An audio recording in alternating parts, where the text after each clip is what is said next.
Hi friends! ఈరోజు ఇంకొక చిన్న స్టోరీతో మీ ముందుకొచ్చేసాము. ఎద్దు గర్వం. ఒక ఊరిలో ప్రతి సంవత్సరం దేవుణ్ణి ఊరేగింపు తీసుకెళ్లే సాంప్రదాయం ఉండేది.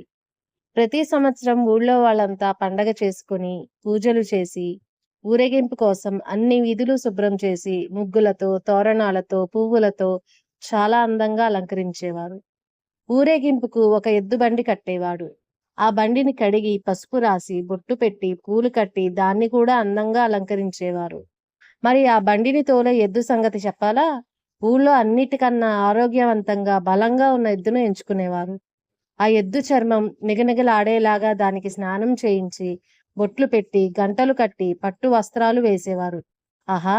చాలా చూడముచ్చటగా తయారు చేసేవారు.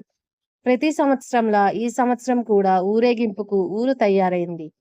రాముడు అనే ఒక ఎద్దును ఎంచుకున్నారు. బాగా తయారు చేసి బండి కట్టారు. గుడి ముందర నుంచోపెట్టి దేవుడి విగ్రహాన్ని బండిలో పెట్టి హారతి ఇచ్చి ఊరేగింపు మొదలుపెట్టారు.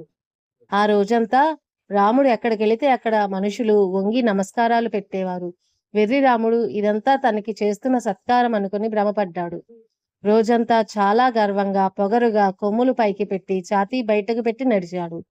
తనలో తానే మురిసిపోయి పొంగిపోయాడనుకోండి. ఇక సాయంత్రంతో మళ్ళీ ఊరేగింపు గుడికి చేరింది. ఎదురు సన్నాహాలతో, బాజా భజంత్రీలతో గ్రామ ప్రజలు తమ దేవుడి విగ్రహాన్ని బండిలోంచి దింపి లోపలికి తీసుకుని వెళ్లారు. విగ్రహం బండిలోంచి దిగంగానే ఇంకేముంది? అందరూ రాముణ్ణి మర్చిపోయారు. ఎవరి పనుల్లో వాళ్ళు పడిపోయారు. రాముడు పైన ఉన్న పట్టు వస్త్రాలు తీసేసి మళ్ళీ రాముణ్ణి ఎడ్లపాకలో తీసుకువెళ్లి అక్కడ వదిలేశారు. ఎవరూ దండాలు పెట్టలేదు.